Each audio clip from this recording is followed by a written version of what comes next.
महात्मा उपासक डॉक्टर सोहनराज तातेड़ पुनरुत्थान और आत्मविज्ञान के बाद अब ला रहे हैं सनातन सत्य, जैसी दृष्टि वैसी सृष्टि, कुदरत, कुदरती रचना एवं कुदरत के कानून से शाश्वत सुख की प्राप्ति। लॉग इन करें www.drsohanrajtater.com, YouTube channel doctor Sohanraj Tated, play store से डाउनलोड करें mobile app doctor Sohanraj Tated.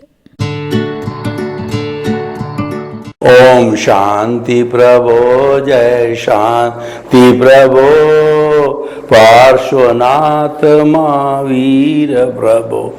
ओम शांति प्रभो, जय शांति प्रभो, पार्श्वनाथ महावीर प्रभो। ओम शांति प्रभो, जय शांति प्रभो, पार्श्वनाथ महावीर प्रभो। ओम शांति प्रभो, जय शांति प्रभो, पार्श्वनाथ महावीर प्रभो। भाई और बहनों, मातृशक्ति को नमन। आज हमारा बहुत सुंदर विषय अज्ञा एवं प्रज्ञा। अज्ञा रिलेटिव सत्य है, प्रज्ञा रियल सत्य है। अज्ञा अज्ञान से जुड़ी हुई है और प्रज्ञा ज्ञान से जुड़ी हुई है। प्रज्ञा हमें मुक्ति की ओर ले जाती है, अज्ञा हमें संसार में भटकाती है। हमारे सामने दो तरह के जीवन है। एक जीवन हमारा व्यवहार जगत है, वो सारा अज्ञा से संचालित होता है। व्यवहार जगत को हम अज्ञा कहते हैं, आध्यात्मिक जगत को हम प्रज्ञा कहते हैं।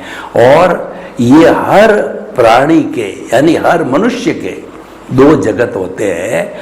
और जो लोग अध्यात्म विश्वास करते हैं, जिसका पुण्योदय है, जिसको ईश्वर के अंदर विश्वास है, वो दोनों में संतुलन बिठा के चलते हैं। वो दोनों की उपयोगिता को समझते हैं। और ऐसा कभी नहीं होता है कि आप अज्ञा के बिना काम चला लो या प्रज्ञा के बिना काम चला लो। जो चिंतक व्यक्ति होता है, दोनों का बराबर बराबर उपयोग करता है। अज्ञा हमारी लायबिलिटी है, अज्ञा मैंडेटरी है, अज्ञा से हम बच नहीं सकते। और प्रज्ञा जो है हमको जागृत करनी पड़ती है। यानी प्रज्ञा हमारा रियल पुरुषार्थ है और अज्ञा हमारा रिलेटिव पुरुषार्थ है। प्रज्ञा के लिए हमको काम करना पड़ेगा, अज्ञा के लिए कोई काम करने की आवश्यकता नहीं है। वो तो ऑटो मोड से चलता है, क्योंकि पूर्व जन्म के अंदर हम जैसा भी पुरुषार्थ करना था, जैसा भी भाव डालना था, वो हम डाल चुके, पुरुषार्थ कर चुके। तो इसीलिए अभी हमें अज्ञा और प्रज्ञा को अच्छी तरह से समझना है कि देखिए, सबसे पहले हम अज्ञा को लेते हैं कि हमारा जो व्यवहार जगत है वह जन्म से मृत्यु तक के बीच के जीवन के स्पान को हम जो है आयुष्य कर्म बोलते हैं। और पूरे आयुष्य कर्म के अंदर अज्ञा काम करती रहती, कंट्रोल करती रहती है। और जितना ये पुरुषार्थ होता है, हमारे सनातन सत्य की भाषा में हम कहते हैं पुरुषार्थ मात्र जो है वो प्रतिष्ठित आत्मा है। प्रतिष्ठा का अर्थ होता है भाव करना, भाव डालना, कॉज डालना। ये पर्यायवाची शब्द है। प्रतिष्ठा, भाव, कॉज, ये पर्यायवाची शब्द है। यानी जितने भी तरह की प्रतिष्ठा का काम है वो हमारा पुरुषार्थ है, चाहे रियल पुरुषार्थ है, चाहे रिलेटिव पुरुषार्थ है, वो सारा प्रतिष्ठित आत्मा के द्वारा होता है। और उसके दो विभाग हो गए, एक अज्ञा और एक प्रज्ञा का विभाग हो गया। तो क्योंकि हमारी जो मूल आत्मा है वो अक्रिया है, वह कुछ भी नहीं करती है, लेकिन उसकी प्रेजेंस जरूरी है। उसकी प्रेजेंस के बिना हमारा शरीर डेड बॉडी है, कोई एग्जिस्टेंस नहीं है, हम जीवन में आ ही नहीं सकते। और मूल आत्मा जब ये सारे अज्ञान को समाप्त कर लेती है, राग देश को संपूर्ण रूप से समाप्त कर देती है, जिसको कि हम कहते हैं कि हमारा कषाय है वह शून्य हो जाता है, तब उस स्थिति के अंदर ये मूल आत्मा ऑलरेडी मुक्ति की अवस्था की है, मुक्ति में जाके परमानेंटली जो है अपना सिद्ध शिला में विराजमान हो जाती है और वहाँ पर ईश्वर बन के अनंत ज्ञान, अनंत दर्शन, अनंत शक्ति, अनंत सुख का धाम बन करके और वह जो है सुख का जीवन यापन करती, फिर इस 84 लाख जीवा योनि में भ्रमण नहीं करती, यही दुख का कारण होता है। तो भाई और बहनों, अब आप देखिए अज्ञा की बात करें तो अज्ञा में क्या होता है, अज्ञा पैदा कैसे होती है ये समझिए कि इस जन्म में मैं सोहन राज हूं तो यही जन्म मेरा फाइनल नहीं है। हमारा भूत भी था, वर्तमान भी है, भविष्य था, भविष्य भी होगा। मैं भूत भविष्य तीनों कालों को अखंड रूप से देखता हूँ और व्यक्ति को हमेशा अखंड रूप में देख के इसकी समीक्षा करते, वो खंड खंड देखता है तो वह अधूरा चिंतन है, उससे निष्पत्ति नहीं आती है और काल 3 ही होते हैं। तो मानिए कि पूर्व जन्म के अंदर, इस जन्म के अंदर ये सोहन राज नाम का मन वचन काया रूपी पुतला है, वैसा का वैसा का ऐसा पुतला पिछले जन्म में था। मान लीजिए कि उसका नाम मोहन राज था। अब मोहन राज जो है जैसा चिंतन कर रहा है, जैसी प्रतिष्ठा कर रहा है, जैसा भाव डाल रहा है कि मुझे ऐसे माता पिता मिले, ऐसी पत्नी मिले और मुझे इस तरीके का धंधा मिले, इस तरीके का कामकाज मिले और मैं इतनी तरक्की करूं, ऐसा बन जाऊं, वो सारा जैसा जैसा चिंतन करता था उसकी वैसी वैसी प्रतिष्ठा से, भाव से, कॉजेज से वो बंच ऑफ द कॉज पूरे जीवन भर का मोहन राज का बन गया, जिसको कि कॉजल बॉडी कहते हैं, इसको जो दार्शनिक भाषा में कर्म शरीर कहते हैं। अब देखिए कर्म शरीर को डोमिनेट करने वाला आयुष्य होता है। जब आयुष्य समाप्त हो जाता है तो मनुष्य एक क्षण भी उस शरीर के अंदर नहीं रहता, वो आत्मा छोड़ के चली जाती है।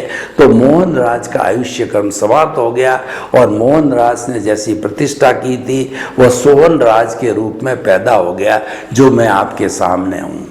तो अब ये देखिए कि ये क्रिएट किसने किया, ये क्रिएशन किया हुआ मोहन राज का वो अज्ञा भुगतने वाला जो है सोहन राज है और ये फिक्स मोड में हमको प्राप्त होता। मैं आपको उदाहरण बताऊं कि आपने कोई भी फिल्म देखी होगी तो फिल्म में हीरो होता है, हीरोइन होती है, विलियन होता है और हीरो है हीरोइन से प्रेम करता है और विलियन भी प्रेमिका के रूप में उस हीरोइन से प्रेम करता है। तो इस तरीके से हीरो और विलियन के बीच के अंदर ये झंझट, लड़ाई और विवाह पैदा हो जाता है, दोनों लड़ते हैं और ऐसा पूरी फिल्म बनती है। तो इस फिल्म को फिल्माने के समय में आपने देखा होगा तो डायरेक्टर कितनी बार कट कट कट बोलता है, यानी शॉट वो फिल्माया नहीं जाता और जब पूर्ण सही तरीके से होता है तब वो सारा शॉट बनकर के फिल्म बन की 2 घंटे की 2.5 घंटे की हमारे सामने आती है। अब मैं आपको ये कहता हूँ जब थिएटर में चली जाती है तो क्या थिएटर उसमें कोई कट कट करके जो डायरेक्टर ने करेक्शन दिए हैं, कितने करेक्शन दिए हैं, तो क्या थिएटर वाला करेक्शन दे सकता है? नहीं। जो एपिसोड मैं यहाँ से जो है जितना एडिट करके भेजूंगा उसको चलाने वाला एज इट इज चलाएगा, no chances of any rectification और एनी करेक्शन। तो इसीलिए हमारा पूर्व जन्म का पूरा कॉजल बॉडी इस जन्म में द्रव्य कर्म में, वो तो भाव थे, यानी भाव यानी चार्ज, जो चार्ज किया जाता उसको भाव कर। ये टेक्निकल टर्म आपको समझनी चाहिए, सनातन सत्य को पूरा समझना है। तो भाव कर्म यानी चार्जिंग और जो है द्रव्य कर्म यानी डिस्चार्जिंग। तो जो हम पीछे से लेकर के आए हैं इस जन्म के अंदर वो डिस्चार्ज होता रहता है। डिस्चार्ज कैसे होता है कि जो मोबाइल की बैटरी हमने 100% चार्ज कर दी और हमारे जो है घर के अंदर जो लाइट देने वाला होता है जो उसको जो है हमने 100% बैटरी को चार्ज कर दिया, गाड़ी की बैटरी को 100% चार्ज कर दिया, तो धीरे धीरे वो डिस्चार्ज होती रहती है। उस तरीके से जो आयुष्य कर्म हम फिक्स करके आए हैं वो उस आयुष्य कर्म की बैटरी के अनुसार बैटरी डिस्चार्ज होती रहती है और वह फिल्म खुलती रहती है। तो इसमें हमारी कोई स्वतंत्रता नहीं, यानी अज्ञा के अंदर ये सारा अज्ञा कहलाता है। जितना भी हमारा उदय और प्रारब्ध इज इक्वल टू अज्ञा, उसके अंदर करेक्शन करने का, संशोधन करने का हमारा कोई भी जो है ना तो अधिकार है ना हम कर सकते हैं। अब क्या होता है, तब आप प्रश्न करेंगे हम क्या करें, क्या हम पुरुषार्थ नहीं करें, वो हाथ पे हाथ धरे बैठे रहे? नहीं, पुरुषार्थ तो करना चाहिए और करना ही पड़ेगा। देखिए कि मनुष्य जब जन्म लेता है और मृत्यु को जाता है, एक क्षण भी ऐसा नहीं आता कि वो कर्म नहीं करता है। रात के समय में जब हम जो है वो नींद लेते हैं तभी हमारा अवचेतन मन, तेजस शरीर हमारे यहाँ जो है वो कई तरह के स्वप्न दिखाता है। इसका मतलब वहाँ पर भी जो है हम चुपचाप नहीं बैठे रहते हैं।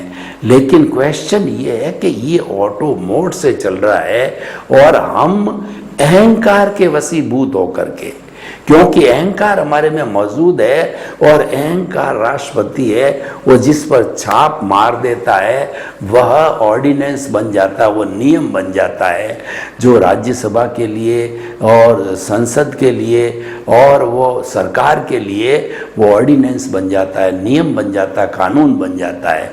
अहंकार के वशीभूत होकर के मैं कर रहा हूं। देखिए, हियर लाइज द पॉइंट, ये समझने की चीज है। यह तो ऑटो मोड से चल रहा है। आपका सुबह से शाम, जन्म से मृत्यु के बीच के अंदर हर चीज चलती ऑटो मोड है। आपको एक सांस लेने की भी स्वतंत्रता नहीं है और आपने अहंकार के वशीभूत हो गए होकर के कहा स्नान मैं कर रहा हूँ, कमाने वाला मैं हूँ। ये मैं मानता हूँ कि कमाने वाला वो है, लेकिन ये तो ऑटो मोड से कमाने के लिए गया, ऑटो मोड से करोड़पति बना, ऑटो मोड से लखपति बना है, ऑटो मोड से जो है वह इसको ये उपलब्धियां जो है साधन संपत्ता धन संपत्ति मिली है, वो समझता है कि मैंने किया। समझ अपनी है, मनुष्य बुद्धि वाला है, सुबुद्धि भी कर सकता, कुबुद्धि कौन रोकने वाला होता है उसको। तो उसने जो है एक भगवान कृष्ण ने तो गीता में यही कहा है कि कर्म करो, करना ही पड़ेगा, वो निष्काम कर्म करो, फल की इच्छा मत करो। फल की इच्छा न करने का अर्थ हुआ आप जीवन अकर्ता भाव रख के करो। हमारे सारे धार्मिक ग्रंथ एक बात पर ही जोर देते हैं, अगर आपके कर्मों का बंधन नहीं करना है, कॉजल बॉडी को जो है वो नहीं बनानी है, तो आप नो ऑनरशिप नो डूअरशिप त्याग दो। ऑनरशिप और डूअरशिप को जो ही आपने त्यागा, जिसको हम ट्रस्टी सिद्धांत कहते हैं, it is in my custody, body is in my custody, house is in my custody, children are in my custody and whole wealth which I am possessing is my custody. I am custodian to it, I am चौकीदार to it, I am not the owner of everything. जो भी मेरे पास honour है, owner मत बनो। No ownership no dear no, I am not doing anything at all. जो करने वाला कर्म है, करने वाला उदय और प्रारब्ध है। अगर आपने उदय और प्रारब्ध का अर्थ हो गया है करने वाला कर्ता व्यवस्थित शक्ति है, वो कुदरत है, ये समझ लेते हो तो आप मुक्ति की नींव लगा देते हो। आप जो है वह ऐसी स्थिति आने के ऊपर जो है वो आपको सम्यक दर्शन हो जाता है, निश्चित तौर पे हो गया। आप जो ही अकर्ता बने, आपको कोई भी दोष नहीं लगने का। मैं आपको उदाहरण दूं कि भगवान कृष्ण ने 18 दिन तक जब युद्ध चला महाभारत का, तो महाभारत के युद्ध के अंदर जो है वो हथियार डाल दिए थे अर्जुन ने कि मेरे सामने भीष्म पितामह है, मेरे सामने गुरु द्रोणाचार्य है और जो है मेरे जो है कृपाचार्य जी है, इतना भाई है, इतने ताऊ है, मैं किससे लड़ूं मेरे लोगों से।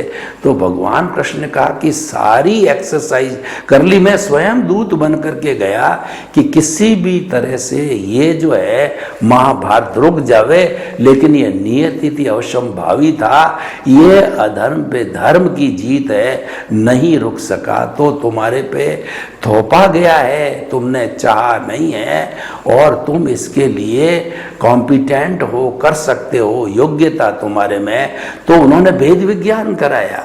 लड़ने वाला अर्जुन है, लेकिन जो है इसके भीतर बैठा है, मुक्त आत्मा है, वो ज्ञाता दृष्टा है। अर्जुन जो भी एक्टिविटी करता है वो देखने वाला अलग है, करने वाला अलग है। ये भेद विज्ञान देने से और ज्ञाता दृष्टा बनाने से उसको शुद्ध आत्मा स्वरूप आत्मपद पे बिठा दिया, यानी कृष्ण भगवान ने उसका कर्ता पद छीन लिया, ये काम किया। कर्ता पद छीनने से उसके कोई कर्म का बंधन नहीं है, कर्ता बन के उसने सारा कार्य किया, मारा लाखों लोगों को, लेकिन कर्ता की बुद्धि उन्होंने हटा दी, वो अकर्ता बन के रहा और कर्म का उसके कोई बंध नहीं हुआ और उसी जन्म में वह अर्जुन मुक्ति को गया। तो भाई और बहनों, मुक्ति में जाने का, अज्ञा को समाप्त करने का हमारे सामने क्या लक्ष्य आया? अकर्ता बनो। हमारा सनातन सत्य ये कहता है कि अज्ञा को चलने दो, चलती रहेगी, इसको डोंट डिस्टर्ब इट, इसके साथ तन्मयाकार मत हो, इसके साथ मत जुड़ो, क्योंकि ये तो अपने हिसाब से चलती है। तो आप क्या करो? आप तो जो है अपनी प्रज्ञा को जागृत करो। ये अज्ञा है, ये हमारा रिलेटिव सत्य है। अब आप प्रतिष्ठित आत्मा के साथ जुड़ के प्रज्ञा को जागृत करने का अर्थ यह है कि आप ज्ञानी पुरुष की तलाश करो, आप गुरु की तलाश करो। गुरु का मतलब अंधकार, रू मतलब दूर करने वाला। गुरु वो शख्सियत होती है, अज्ञान रूपी अंधकार को दूर करता है। जैसे कृष्ण के लिए, कृष्ण जो है वो अर्जुन के गुरु थे और स्वामी रामकृष्ण परमहंस जो है वो स्वामी विवेकानंद के गुरु थे। आप भी अपने गुरु को ढूंढिए, आपका पुण्योदय, आपका उपादान, और आपको गुरु मिल गया।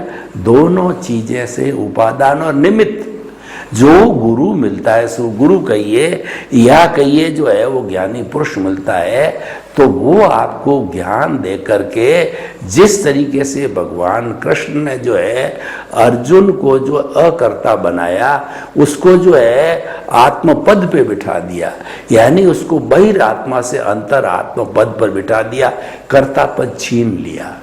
तो हमारा जो सदगुरु क्या करता है, अपने अतिशय से, अपने ज्ञान से, हमारे पुण्योदय के कारण जो है हमारा जो अनंतानुबंधी होता है उसको वो भस्मीभूत करता है, यानी हमको अकर्ता बना देता है। No ownership, no doership. जब ऑनरशिप चली गई, डूअरशिप चली गई, जब आपका ये शरीर, मन, वचन, काया रूपी शरीर के आप मालिक ही नहीं रहे, तो कर्म बंधन किसका हो? रिस्पॉन्सिबिलिटी किसकी है?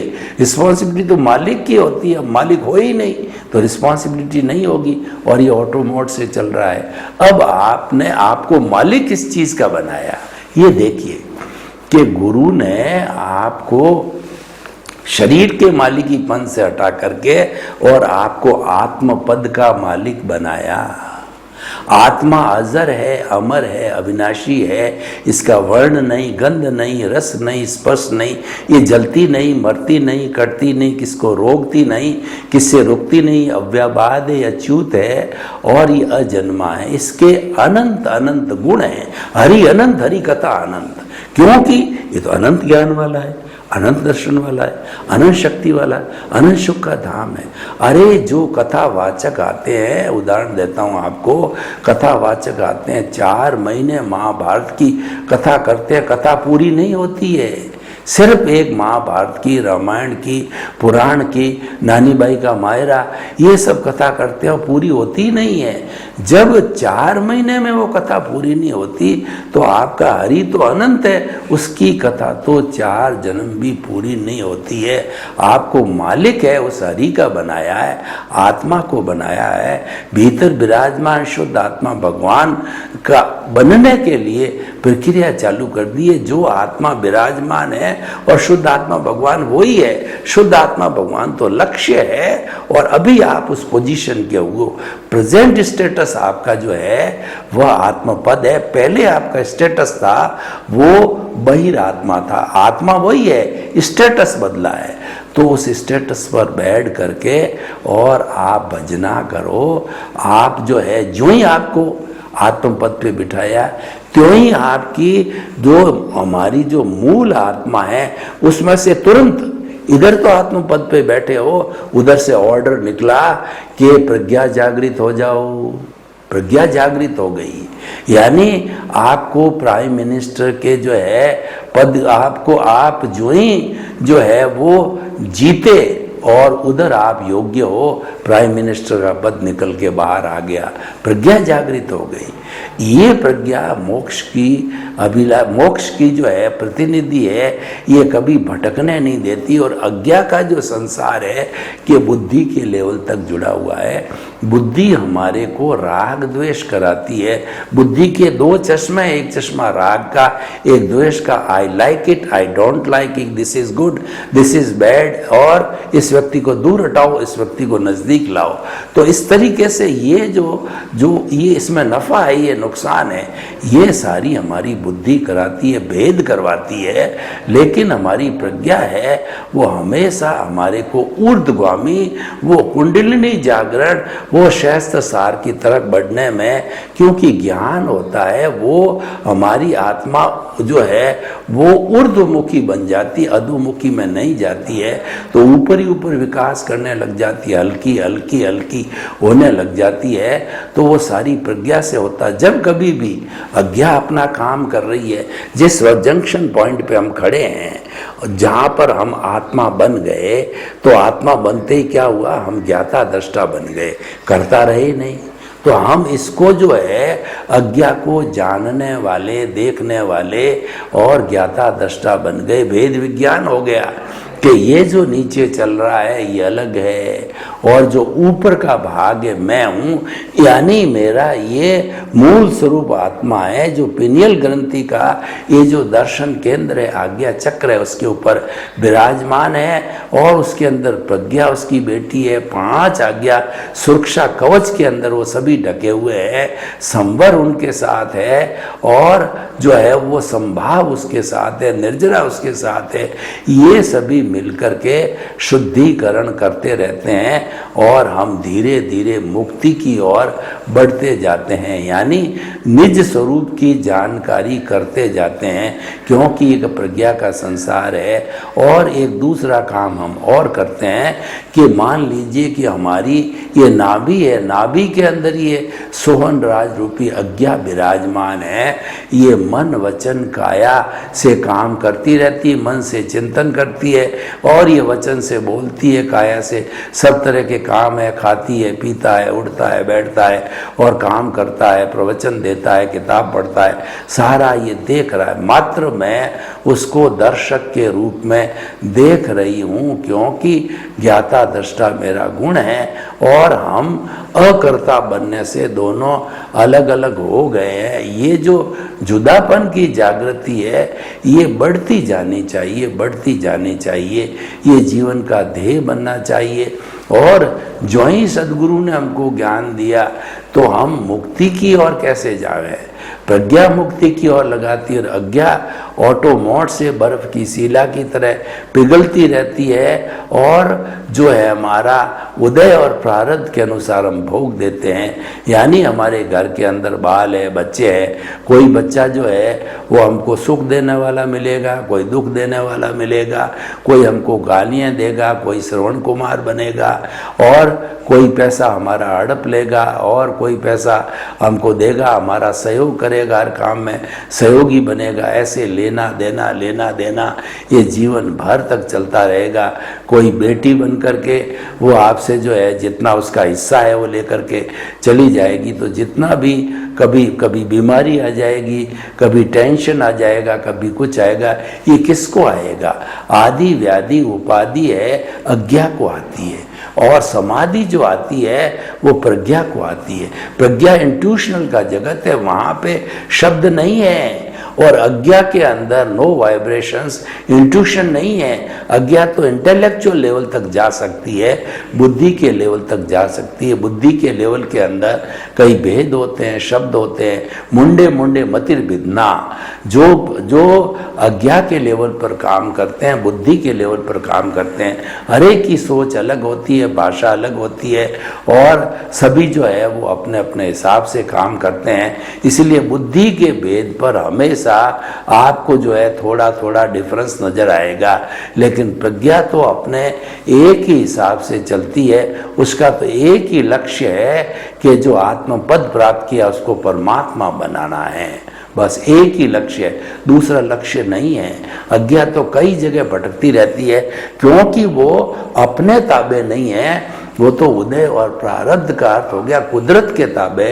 कुदरत जैसे नचाती हो नाचती, और कुदरत भी बेचारी क्या करे, पिछले जन्म से वो उपादान डाल के आया है, तो वो तो अपनी ड्यूटी करती है, और उस ड्यूटी के अतिरिक्त कुछ भी नहीं करती। इसीलिए कहा जाता है कि हुआ सो न्याय, यानी कुदरत करती हमेशा न्याय करती है, कभी भी अन्याय नहीं करती। हमारे कोर्ट के अंदर अन्याय हो सकता है जो साक्षी पर आधारित है, डॉक्यूमेंट्स पर आधारित है, जज और वकीलों पर आधारित है, उसमें गलती हो सकती है, लेकिन भगवान के घर का, कुदरत के घर के न्याय के अंदर कोई भी गलती नहीं होती। इसीलिए हमें मान के चलना है कि हुआ सो न्याय। कुदरत हमको जो भी पनिशमेंट और अवार्ड देती है वो हमारी माँ है, वो हमारी मालिक है, तो वो देगी, लेकिन उसको प्रोटेस्ट करने की ज़रूरत नहीं है। उसको तो मान के चलना चाहिए कि व्यवस्थित है, ऐसा ही होना था और ऐसा ही हमको हुआ है। तो भाई और बहनों, हम आपको बताना चाहते हैं ये सारा अज्ञा और प्रज्ञा का संसार हमने बताया। अब हमारे को करना ये है कि संतुलन बिठा के रखना है। अज्ञा भी चलती रहेगी, प्रज्ञा भी चलती रहेगी। अज्ञा को हटाया नहीं जा सकता, प्रज्ञा को हटाया नहीं जा सकता। जब हम किसी को हटा नहीं सकते तो समझौता कर दो, यानी अज्ञा और प्रज्ञा के बीच के अंदर समझौता बिठा दो। दोनों बहनें हैं, दोनों बहनों को साथ में रहने दो, और कोई तरह का लफड़ा लड़ाई झगड़ा कुछ भी नहीं है। दोनों मित्रवत बन के रहे कि भाई तू तेरा काम करते रहो, मैं मेरा काम करते रहते हूँ। तो जब अज्ञा तो विनाशी है, क्योंकि अवस्था मात्र है। हमारा जो सनातन सत्य कार्यक्रम दो चीजें बनाता। प्रज्ञा के लिए तो क्या कहता है कि जो है मन वचन काया से मुक्त, ऐसा मैं शुद्ध आत्मा हूँ। ये तो आइडियोलॉजी है प्रज्ञा की। और अज्ञा की क्या आइडियोलॉजी है कि मन वचन काया तथा उससे जुड़ी हुई हर अवस्था मात्र कुदरती रचना है, और वो व्यवस्थित, यानी अवस्था शब्द आ गया वो अविनाशी, अवस्था शब्द आ गया वो विनाशी है, क्योंकि वो संजोग से जुड़ी हुई। संजोग आएगा तो थोड़ी देर बाद चला जाएगा, वियोग आएगा। हर संजोग के साथ वियोग जुड़ा हुआ है। जो संजोगों से साथ जुड़ा हुआ होता है वह हमेशा विनाशी होता है। तो ये हमारी अज्ञा विनाशी है। ये जो है वो उदय और प्रारब्ध हुआ, जड़ती चली जाएगी, जड़ती चली जाएगी, समाप्त होती चली जाएगी। लेकिन ये व्यवहार है, इसको तो निभाना ही पड़ेगा। व्यवहार शुद्धि बिना निश्चय शुद्धि नहीं है। शुद्ध तो यही करना है। जब ये शुद्ध हो जाएगा तो भीतर जो तो ऑटोमेटिकली शुद्ध है, वो तो मुक्ति को जाना ही है। तो सच्ची मुक्ति होती है वह कषाय मुक्ति होती है, यानी जो हमारा अज्ञान है उसको समाप्त कर देते हैं। तो दोनों अपने अपने आप में मुक्त है ही है। जो कर्मशील चतुष्पृष्ठी है वो हमारे इस कॉस्मोस से आया, उसमें चला जाएगा। और जो हमारी जो प्रज्ञा का संसार है वह तो मुक्त अवस्था है ही है। वो तो ज्यों ही इसने जो है कषाय ने छोड़ा, इस जो है वो अज्ञान ने छोड़ा, तो त्यों ही वो चला जाएगा। तो भाइयों और बहनों, बहुत सुंदर विषय, ये समझने का विषय है, गहरा विषय है। और जो अज्ञा और प्रज्ञा इस विषय को अच्छी तरह से समझ लेता है वो विदेह बन जाता है। विदेह का मतलब होता है कि देह में रहते हुए भी देह का भान नहीं रहना, वो कायोत्सर्ग हो जाता है। राजा जनक है वो विदेह थे, वो जो है हम वेदांत की भाषा में बात करें तो विदेह थे। विदेह का अर्थ हुआ कि वो चक्रवर्ती राजा थे और वो जो है पूरा मिथिला का राजपाट चलाते थे, लेकिन राजपाट चलाने के बाद भी वो भीतर ये चिंतन करते थे कि जनक अलग है, मैं अलग हूँ। जनक तो अज्ञा का नाम है और मैं तो शुद्ध आत्मा हूँ। तो भीतर जो न्यारा न्यारा रहते थे, भेद विज्ञान करते थे, उसी का नाम जो है विदेह है। तो अज्ञा और प्रज्ञा को समझने का अर्थ यह है कि हम जो है इन दोनों को अलग करके और दोनों का अस्तित्व स्वीकार करके हम मुक्ति की अवस्था को प्राप्त करें। सर्वे भवन्तु सुखिनः, सर्वे सन्तु निरामया। लोक के सब जीवों को सुख मिले, शांति मिले, आनंद मिले, प्रेम मिले और सभी हम भाईचारा, भातृत्व के हिसाब से रह करके वसुधैव कुटुम्बकम की अवधारणा से अपना जीवन यापन करें। आपके प्रति मंगल भावना। ओम शांति, ओम शांति।